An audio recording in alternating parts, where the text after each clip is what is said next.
Mr. Speaker, I yield myself such time as I may consume and ask leave to revise and extend my remarks. Objection so ordered. Gentleman's recognized. Mr. Speaker, I rise in strong support of H-Con Res. 353, expressing the sense of the Congress that the United States should assume a strong leadership role in implementing the decisions made at the Earth Summit in Rio de Janeiro, developing a national strategy to implement Agenda 21 and other Earth Summit agreements through domestic policy and foreign policy, by cooperating with all countries to identify and initiate further agreements to protect the global environment, and by supporting and participating in a high-level United Nations Sustainable Development Commission as amended. I now yield to the gentlewoman from California, Ms. Pelosi, the sponsor, to explain the resolution. The gentlewoman from California is recognized. I thank the gentleman for yielding. Thank you, Mr. Speaker. I thank the gentleman for yielding. In fact, it is a very simple resolution, which the gentleman has just mostly explained. I would, Mr. Speaker, like to take a moment to thank Chairman Fasell and Mr. Broomfield, Mr. Yatron and Mr. Beereiter, the chair and ranking member of the subcommittee, and the members of the Foreign Affairs Committee for their assistance in expediting consideration of this legislation. The Earth Summit Environmental Leadership Act, as this is known, presents us with an opportunity to follow up on the important work of the Earth Summit to develop its blueprint, Agenda 21, for global environmental action. H-Con Res. 353 outlines a comprehensive national strategy for sustainable development in accordance with the principles of Agenda 21 to be coordinated under the leadership of a specific office and at the direction of a high-level government official. The resolution also urges the United States to identify and initiate further agreements to protect the global environment and to support the creation of a high-level United Nations Sustainable Development Commission headed by an Undersecretary General. Third and lastly, the President is urged to report to Congress on the progress made on with this action. H-Con Res. 353 is supported by the administration. I have been in contact with the appropriate offices of the State Department and have incorporated their suggestions into the resolution. The 71 co-sponsors of this measure include one-half the members of the Foreign Affairs Committee and all of the House delegates to the Earth Summit. It is also supported by the major United States non-governmental organizations concerned with the environmental issues. The Earth Summit presented world leaders with an opportunity that should not be lost. We must now embark on a new course that will sustain our planet and its resources for the benefit of future generations.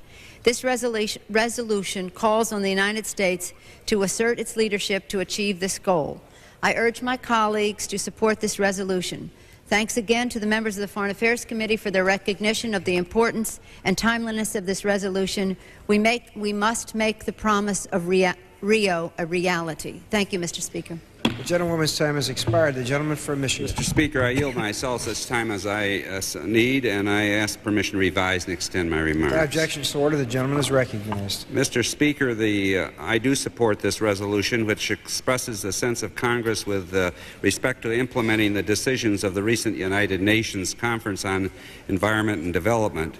And I do want to express and commend the gentlelady from California, Mrs. Pelosi, for her sponsorship of this important resolution.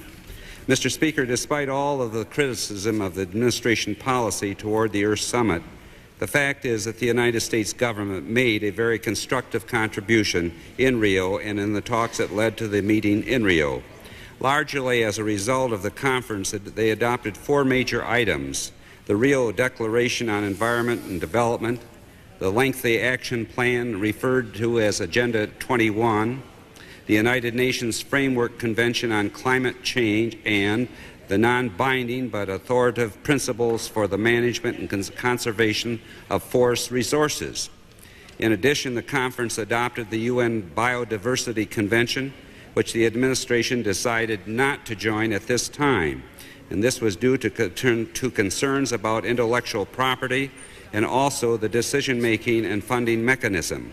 The administration has already made a good beginning in implementing the results of the conference. And during the talks on climate, the administration pledged $75 million for related projects in developing countries, including the development of national plans.